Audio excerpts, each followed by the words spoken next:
Well, I'm here at the Olympic Basin. It's a lot of fun. I'm not going in the water, folks. I'm not going boating, but I have an Olympian, a former Canadian Olympian. Chris Jarvis is with me, and Alex Cooper. They are with I Challenge Diabetes. There's a reason why we're here today. I'm going to ask Alex first, who I'm pleased to finally meet. We've been emailing and speaking on the phone for the past year. You found out you had diabetes a couple years ago, and you decided to do something about it. Yeah, so hi, I'm Alex. I got diagnosed with type 1 diabetes at age 29 years old, so 2.5 years ago. And I just decided to keep a positive attitude, and all I want to do is just help other diabetics who are struggling, because I know how difficult this disease can be. And so I was introduced to Chris Jarvis, who has done exactly that. He helps a lot of kids and adults, manage their type 1 diabetes. So I wanted to be involved, and so now me and Chris are working together, and we have the same goals. So it's been great. So Chris, tell us, you've been quite public for a long time about your diabetes. When were you first diagnosed, and you didn't let it stop you from going all the way to the Olympics? Thanks. I was diagnosed at 14, and I was quite blessed. My little sister was diagnosed at 5.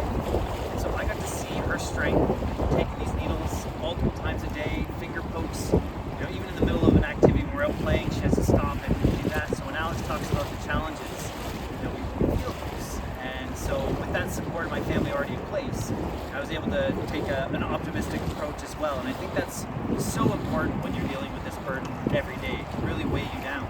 And so that's what we think is so important about these experiences. So when I was going all the way through university, it was the toughest time, and I didn't have the support from my coach. And there's actually a moment where he was ready to kick me off the team because I'd have to stop in the middle of a practice. But my teammates actually came around me, and that's what really taught me about what teamwork is. It's what a great sport like rowing teaches you. So that helped me to believe in myself and to trust in my teammates, and it kind of helped me to soar on. I raced on Team Canada for 8 years, raced in the Athens Olympics. I won a gold medal in Rio de Janeiro, so it was quite a rowing experience. But then through that, I got to meet other people with diabetes, and make these friendships that help me to overcome the daily challenges that I continue to face. And that's really what formed I Challenge Diabetes, is knowing that this thing keeps challenging me every day and bringing people together so we can find that strength. Whether it's learning, sometimes it's learning, but sometimes if we know what to do, it's just a lot of work. And so it's a combination of things that comes together in our programs that we run all across Canada. All right, so Alex, tell me, what are we doing here today? So we are learning how to row. I've never done it before. It's been a bit challenging. We practiced indoors just to kind of get the hang of it, and now we're going to go on the actual water, and I'm hoping that I'll be okay. And I have Chris's help, so I'm not worried. So this is the first time, Chris, you're from Ontario. Have you ever been at the Olympic Basin? I presume you have. I have been here, yeah. I thought it was a beautiful spot. We reached out to Joe, who was so graceful to let us come here and practice together. So is this going to be something that in the future could be like a real major fundraiser, like kind of you're building a pilot project here today? Absolutely. We are trying to build our programs here in Montreal. Alex is putting on a great big fundraiser here later in September, and we want to see a full sports camp, which we have in 5 other provinces across Canada. We'd like to see that here in Montreal as well. All right, so Alex, tell us, the fundraiser's coming up at the end of September. Tell us about it. Okay, so the fundraiser is going to be held Wednesday, September 25th at Riverside in Montreal. It's going to be a fun event, very casual. It's going to have a DJ, it's going to have drinks, a food truck, a raffle with amazing prizes such as Billie Eilish tickets and Habs tickets. So, you can go on our website, ichallengediabetes.org, and you can find a ticket page there to either buy tickets or donate. We would love to get everyone's support. So we're excited for that. Finally, your message to young people. You were in your 20s when you found out you had diabetes, and you're coping with it well, and you're not only coping with it, you made it your profession.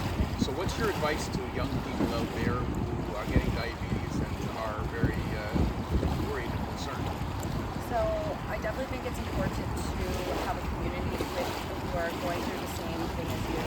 So yeah, definitely community is the number one. So you can get together, do activities, even just go to dinner and talk about your diabetes. Don't be shy or ashamed about your diabetes. Talk about it and find, you'll make friendships, and you'll be able get advice and give advice, and it's all about being together and going through it.